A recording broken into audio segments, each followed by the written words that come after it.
Okay, welcome in the fourth episode of Journey Towards Freedom. Today, we'll discover the secrets of the brain. I will try to present you the brain on the silver plate, like Hannibal Lecter in his movies, so we can enjoy and understand this jelly. But you may ask, why do I need this jelly? Why this information are so important for me? Well, to answer it simply, so you will not get screwed over. Basically, if you have no idea how it functions, it can be easily manipulated and programmed by others. Think that the government and other people, even companies, are not using this knowledge to your disadvantage. Just look at all the ads that are creating, all the marketing stuff. It's happening around us. And you think this is just for increasing the sales? Not only. They use it for basically every day, every choice of your life. From the beginning, when you are small, till you are adult. So you are a very good, obedient slave. So, if you're not aware of these decisions that you are taking, will be actually made by someone else. And you will be even not aware of them, of the presence that this thought was not yours, it was implanted into you by someone else. It comes from everywhere. Surroundings, some ad you see, from the government, from the school. Everywhere you can be. Even watching the news on the media can lead to some propaganda and manipulation that you are not even aware of. Reading some articles on the internet. Listening to me can also be part of the manipulation if you are not aware of how there are basic tactics and how your brain works. So, if you cannot control it, if you cannot control how your mind and brain functions, you don't know it, then you won't be able to change yourself for the better, to unprogram yourself from the shit they give you, from this slave programming, and introduce new programming for the free folk. Without changing yourself, how do you want to achieve freedom? It's impossible. First, you have to change yourself. And for that, you need to understand how your brain works. Without this, nothing. Nothing will be changed. You also will be less prone to the propaganda that is on the agenda every day. The emotional influence, the rational influence, based on the how are you disbalanced, which brain function you are disbalanced more, and you lean towards some more emotional responses or more rational ones. This is every day happening, and you are falling for this. Mostly without realizing that those decisions you make are done by someone else. You won't be able to free your mind that way. You can also won't be able to repair your trauma if you don't know about your brain. You don't know which side of the brain you have a problem with. Is it maybe left brain, right brain? You don't know how to tackle this problem, how to solve it. So basic knowledge is always useful. This will not be full deep dive into neurobiology course. This is gonna be just a basic approach. Just the basic needs that I think are useful for you to break free from these manipulations, to help you, give you the tool so you can understand how everything works around us and be able to be less manipulated and be able to think on your own a little bit more. So I would like to present you the first concept of the brain. So it's called triune brain. Basically, it's separated into three main parts. So the oldest one, called reptilian brain or R complex, the mammalian brain, and the newest one, the neocortex. So, according to this theory about this brain, it was stated that each of these parts of the brain, so the reptilian, limbic, and neocortex, should be working independently. But as of today, it's already disproved, and it's already known that all the parts of the brain are working in a cooperation. They are cooperative to achieve the goals of responding to some kind of the stimuli, external or internal. So they moved from more triune brain to adaptive brain model. But still, there's a lot you can get out of this model, and let's go into this. So let's go into first the R complex, so the oldest part of this, the reptilian brain. So basically it's comprised of the brainstem and cerebellum. So these are the two parts that are both creating the reptilian brain. The reptilian brain, so what is this responsibility? This is more of the receptive part of the brain. It's like the lowest consciousness of our brain. We don't do any thinking with this part, it's just reactive part of our brain. So what does it mean that it's reactive? So it just reacts to the stimulus and response mechanism. It just automatically works in the subconscious mind to run the programs that are responsible for our basic needs, basic care. So they are responsible for the motoric reactions, for the respiratory actions like breathing in, breathing out, and just taking care of this. So whenever there is a basic stimuli coming from inside, this is the part of the brain that will react to this. It will also take care of the fight or flight response model. So whenever you are in some kind of danger, the fight or flight mode will engage and take control over you. So what is the fight or flight mode or response? So basically, you have, in case of encountering a danger, you have two possible responses. Either you fight back or you flight. And that's when the R complex is taking care of this. So it analyzes the danger and decides whether it's better to run away and pump as much blood into, for example, your legs, so you can fly away as fast as possible from the danger. Run away from it and never see it again. Or if it's better to maybe pump a little bit more into your hand muscles to protect yourself, to fight back. For example, if you encounter a bear somewhere, your best chances would be to fly. You have really little means of survival if you decide to go on with trying to box with bear. So your option, R complex, will decide that it's better to just run away. Increase the adrenaline, pump every possible blood that it can from other organs to legs, so you can run as fast as possible, use all the strength of the muscles to run away. So I think that is enough summary of the brain. Let's move to the second part of the brain, which is the limbic system.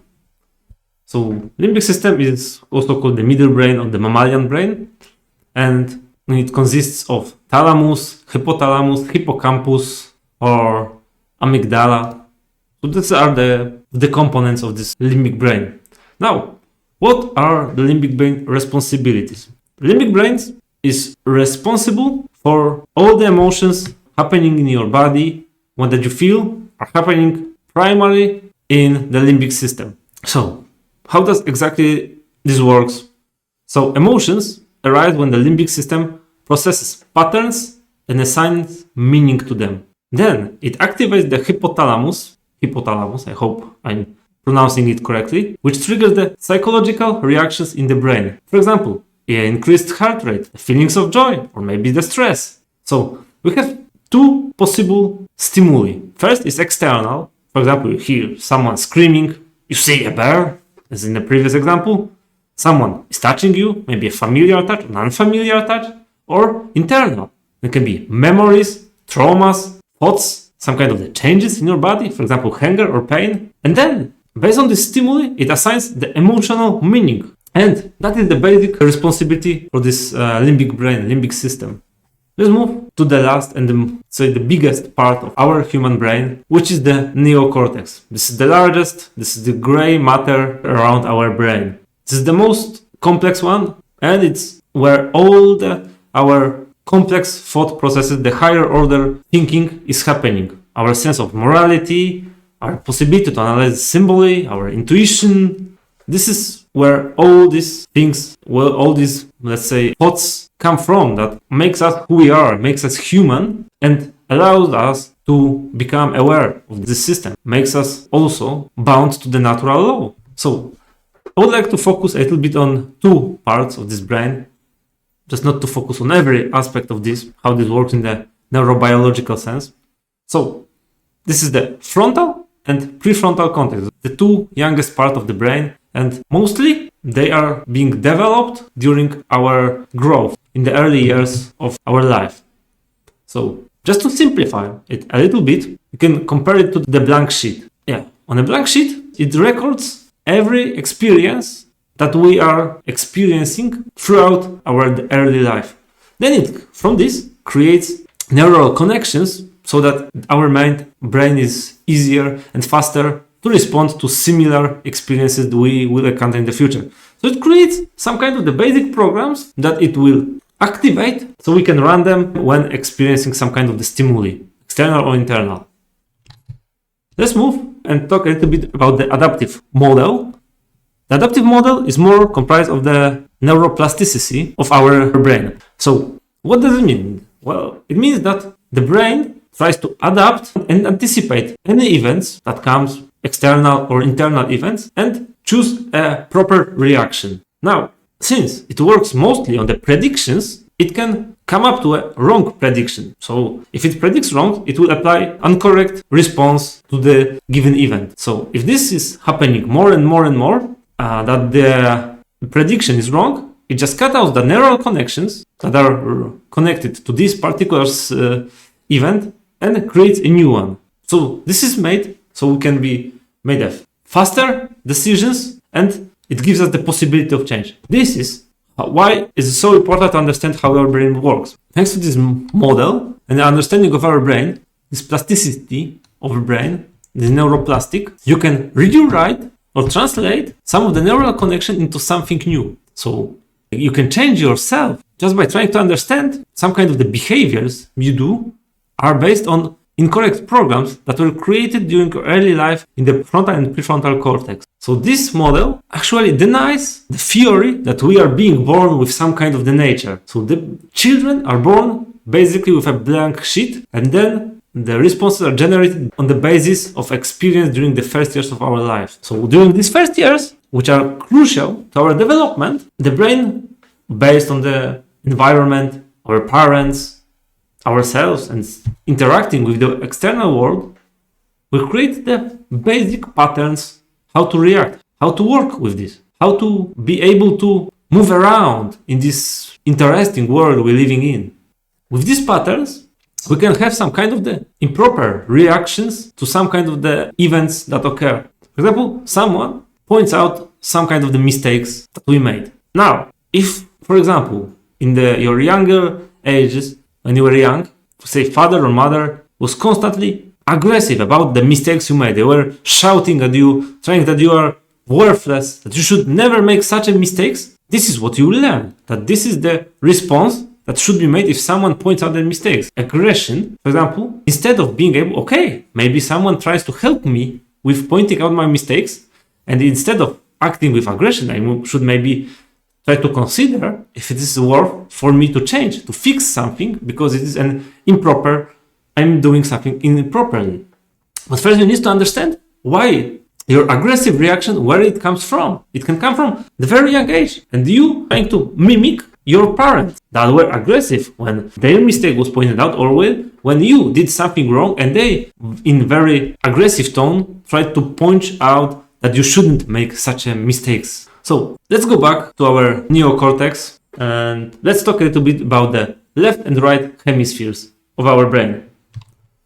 So the brain is divided on the right hemisphere and the left hemisphere. Apart from the basic need that the left hemisphere manages the movement of the right part of the body and the left one opposite, let's focus on what are basic responsibilities of this part of the brain. The left hemisphere is mostly responsible for our intellect, our logic, our analytical thinking, some mathematics and science, and sequential thinking. So what is the sequential thinking? It's something that we can break into smaller steps and provide step-by-step analysis of how to achieve a given goal. Connecting with analytical thinking. So breaking, for example, if you need to create a tool, you have to create a sequence in which you will create a tool. So for example, if you want to create, a basic spear out of the wood, you have to find a nice long stick. Then you have to carve it. You have to take a knife and sharpen the one end of the stick. That is when you do it in sequence. You cannot do it in the parallel or just applying it. So this is where left hemisphere helps you with. So it is a very strict and logical mind. It tries to solve puzzles of this our 3D world where we're living in. It tries to interact with the outside world. In the mysticism, it is connected to this triangle, as you can see here, the pointed up triangle, which represents the masculine energy. And masculine energy is exactly what I have described previously. So it's interacting with outside world, performing some real actions in this world. Yeah, doing just action in the simplicity. So now, when you are imbalanced, the left hemisphere takes over your whole thinking and try to react to everything, every stimuli. What can become wrong? First, it can be the excessive desire for control. If you shut down your right hemisphere and try to analyze everything with just your left hemisphere, or mostly with your left hemisphere, there is no balance between those hemispheres, you will be more lean towards this excessive control. You will try to control everything that is happening in your life. You try to order everything, and everything has to work correctly. Everyone also has to be working the same as you expect them. You assign some kind of task or responsibility given to others, you expect the results when they are told. For example, I will do it next day. You expect it next day. You have to control every aspect. Someone is going out. Where are you going? What you doing? You try to be and understand everything. You try to turn this chaos, this chaotic world that you see, that the events you cannot predict, into something predictable. Then you can have the dominance disorder. So in any conversation, situation, you always try to be a dominant part of it. You can become aggressive. You want to dominate over others. There's your way or no way at all. So try, go with the dominance, order others, give them orders, and expect total obedience of others. And the last one is that you have problems with emotions, empathy. Your right brain is shut down. Why is that? Because the left brain is more tightly connected to the reptilian mind connection. So it's more based on the survival. And if you work mostly with your left brain, left hemisphere, you have imbalance, that left brain is taking care of all the responses. You lack this emotional attachment. You lack this emotional information, because that's how our brain works. It tries to, whenever an event comes outside or internal, it applies the logical, rational analysis and emotional analysis, and then combined from this, try to get the response out into the world. We can then act our masculine energy and throw it into action. Apply some kind of the response. So left brain is connected and based on in survival. Now if this is in balance, we'll be more focused on survival. So it's me or you in the constant fight or flight mode, which can generate many problems. Many problems. You try to control, as I said, dominate others, try to enforce, control, obedience. Now let's move to the right hemisphere.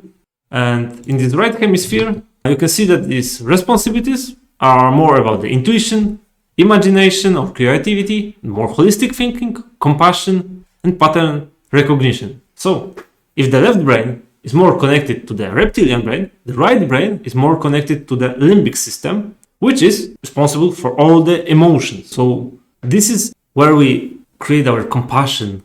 We are more based on our intuition, imagination. We can now use the holistic thinking, which I explained in the previous episodes.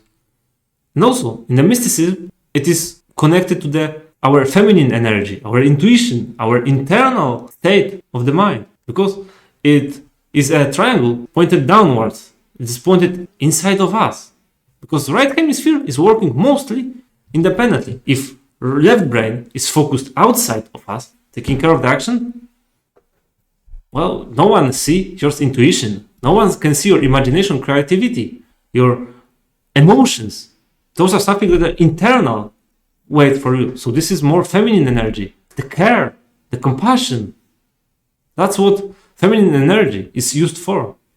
So if you have the right hemisphere in balance, so you mostly use your right hemisphere to process events and apply a correct response to them, you can have a difficulty with logical thinking and making decisions, because the decisions, they are made of the basis of your emotions. Whatever the state of your emotion are, that's more probable that you will give a given reaction. If you are more anger, if you are happy, if you are sad, this kind of the emotional response will have a priority for such a person. They will also be lack of emotional control. They will not be able to control their emotions, and emotions will take over them, and they will act upon the emotions they are feeling right now. So this is very easy to throw someone out of control, throw them into the correct emotional state, and then manipulate them so they can create the positive outcome for the given people that want to control us. So this is also the emotional overexcitement, excessive stress. You have lack of action. Since you are this more into your feminine energy that's pointing inwards you are less likely to perform actions in the 3D world. You are more scared of confronting anyone. You avoid any kind of the confrontation. You try to focus that, for example, if I won't be confronting this will disappear. The world I see before me is not like this. If I stop thinking about this, it will go away. It will go away. Yeah, also, since you lack action, you don't implement your ideas that happens in your brain. You don't put them into action. You don't actually manage to complete. You can think about a lot of things, what you would like to do, what you would like to become, but you never put any real work into it. You don't activate your left hemisphere, your masculine energy, and put those thoughts into action. So this can lead also to submission and being under external influences, especially the emotional ones. So other people can easily influence you and persuade you to do things you would like not to do. We are more submissive to your boss or someone that is in your thought more above you, because you fear the confrontation. You feel that you are not good enough to confront such of the person. So these are the basics of the mind that I wanted to tell you that this, using mostly the right and left imbalances, the rulers of our world use this knowledge to enslave us and keep us under control. So it's so important to bring back the balance and maintain it, the balance between right and left hemisphere, so that our brain can work as a whole, as a one compound object that it should be. So we should also have the process information from the left hemisphere, that is rational, logical one, and the emotional. And then, based on the combination of this, the emotional aspect and the logical aspect of the information of the event, we can then perform a correct action. We can understand and what to do and how to do it correctly and perform. So I hope you found this video useful, and we will see each other in the next video. As for now, I'm Adek, and you are watching Trident of Freedom. See me in my website, tridentoffreedom.com, and see you in the next video.